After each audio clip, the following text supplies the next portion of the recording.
Wherever you are in the world, welcome to another edition of Jerry's Take on China. Please don't forget to like this if you do like it, and share it if you think it's worth sharing and of interest to other people.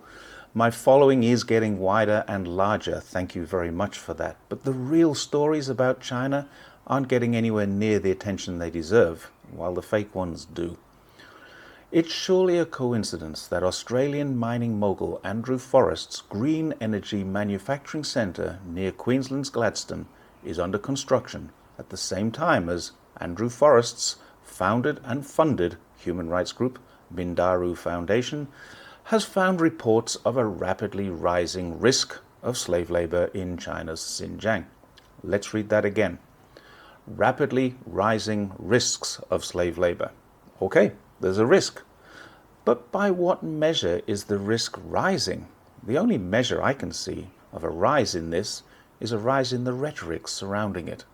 The ABC kindly assists by amplifying the risks, and to substantiate its claim uses an already debunked photo of a drug rehabilitation centre which Nuri Vitachi of FridayEveryday.com tore to pieces, with facts that Western media just hadn't bothered to look for.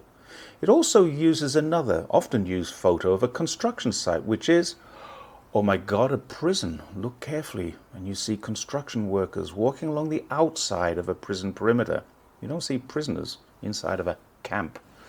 If we could just step back, review the wording, and take a critical look at this, there is a risk crossing the road, but not everyone dies doing so. There's a risk smoking, but not everyone gets cancer when they do. There's a risk that China might have some forced labor, but there's no evidence to prove that they do. Xinjiang has 25 million people, about the same number as Australia. So why is a photo of a prison so damning? In a region about quarter the size of Australia, it's absolutely certain that Xinjiang has prisons. After all, Australia has 115 of them. Why wouldn't China have a similar number in a region with a similar population? Just to prove it, while no one is calling Australia an authoritarian regime, well, not too many are, but some are referring to it as increasingly authoritarian, here are some similar photos from Australia to look at. What is missing from all the reports, including the UN Human Rights Commission report of late last year, is the smoking gun. In legal terms, the evidence just isn't there. This was well documented by the Co-West Pro papers a few months ago. Evidence of forced labour just hasn't been proven, and this is indicated time and time again by the careful wording of reports, suggesting it has been proven or may be happening. It never has, and speaking as someone who knows Uyghurs and has travelled extensively in the region, I can report that it's not likely to be proven. The reason being, it simply doesn't exist. China is not what Western media and Western politicians suggest it is. There is rule of law. It just happens to be different rule of law to the West. The Chinese labor laws are strong, but they aren't as extensive as the West. The main difference is that they protect people more than they protect business owners. And that's where the difference lies. Consider how many reports we've seen in Western media of China cutting billionaires down to size. Just a couple of months ago, from reports, it was clear that China was doing this. Crackdowns, corrupt billionaires. What's really interesting is on the same page, when I did that search, I found results of Australia's government enhancing a corrupt businessman's fortune. Let's also consider that there's a KFC in the major tourist attraction of Xinjiang's largest city. Some might say this is not a big deal, but in Urumqi, which is the capital of Xinjiang Uyghur Autonomous Region, and at the foot of the most famous mosque in the region, there's a KFC.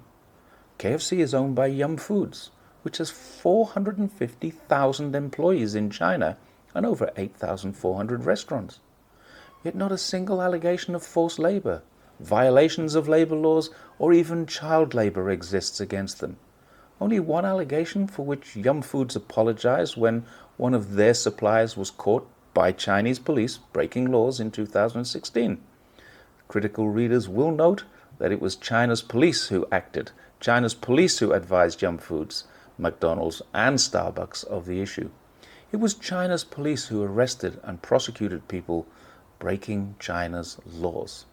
At the same time, John Deere, the largest agricultural machine supply company in the world, has expanded its interest into China to capitalize on China's growing machinery market, meaning less work for any forced labor.